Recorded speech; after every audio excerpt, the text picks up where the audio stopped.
Okay, so in example 3, we're going to move on to area between curves. And as I mentioned in my first video, this is generally a really easy one for people to grasp. So on this page, I'm just going to walk through a few different scenarios so that you get the idea of what these calculations are going to look like. So first one, we want to find the shaded area. So let's say this is x equals a and this is x equals b. And there's a couple of different ways to think about this. Some people just think, okay, well, if I took all of the area trapped under f of x, which I know is the integral from a to b of f of x, and then I subtracted out all of the area under b of g of x, sorry, a to b, g of x, then I would get what would be left is just the area between them. And that is fabulous thinking. Go ahead and think about it that way if you like it. I do want to show you another way because we have such a focus in this class of tying back into our Riemann sums. So if we think about individual rectangles that would be part of our Riemann sum, there's a rectangle. Its base is a delta x.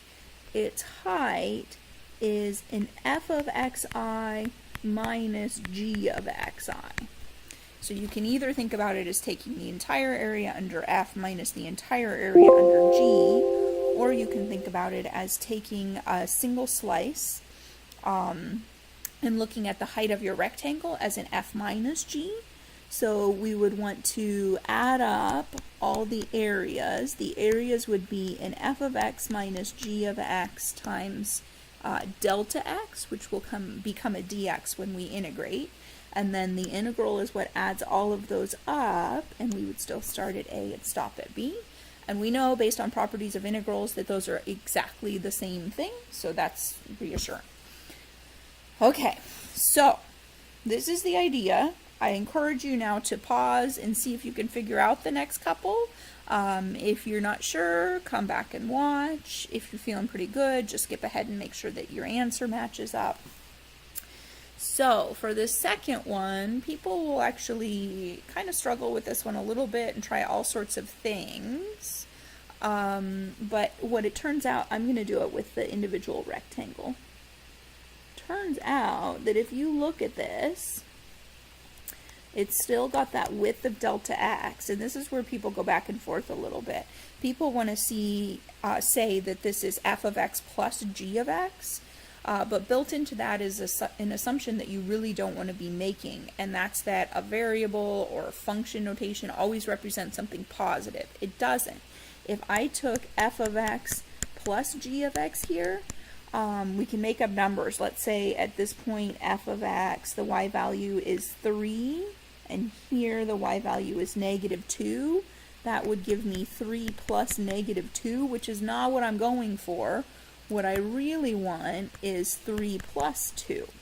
So from here, sometimes people will jump to absolute value, but it actually doesn't even have to be that complicated.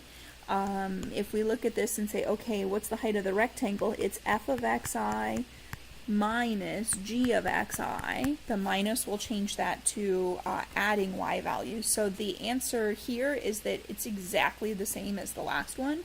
It makes no difference when we're calculating area between curves, whether they are above the axis or below, that is what I meant to say, whether we're above the axis or we're below the axis. D of x. So it doesn't matter if one or both takes on negative values, it's still the bigger y value minus the smaller y value. Okay, so next thing to be aware of is, fine, we can take on positive or negative values, but what if our functions switch positions? First g is the top function, then f is the top function. And the answer is here, it will matter.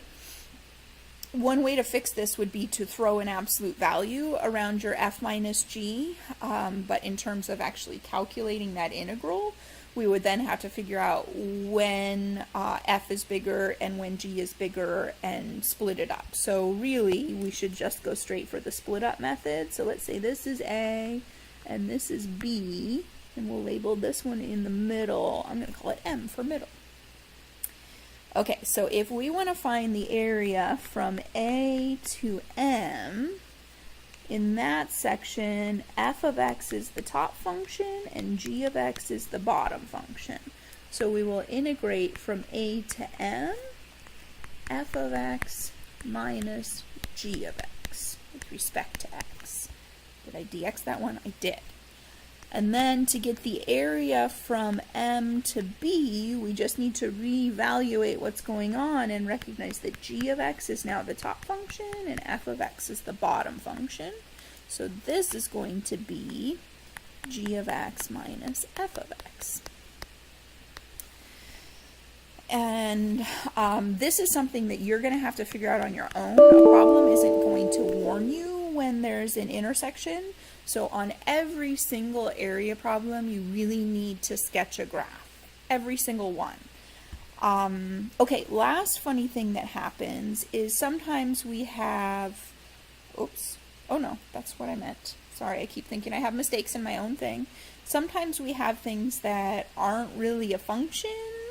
And weird stuff can happen when that's true, where if I drew my rectangle here, it goes from f of x to f of x, and I don't even quite know how I would want to deal with that.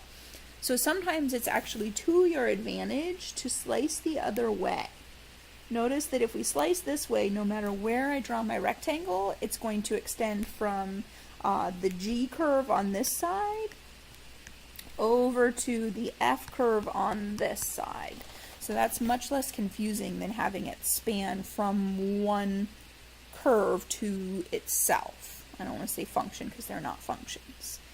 So the trick here is that we've got to switch everything up. This is now a delta y, and this, instead of being a y2 minus a y1, this is like an x2 minus x1. So this is my x2 and this is my x1.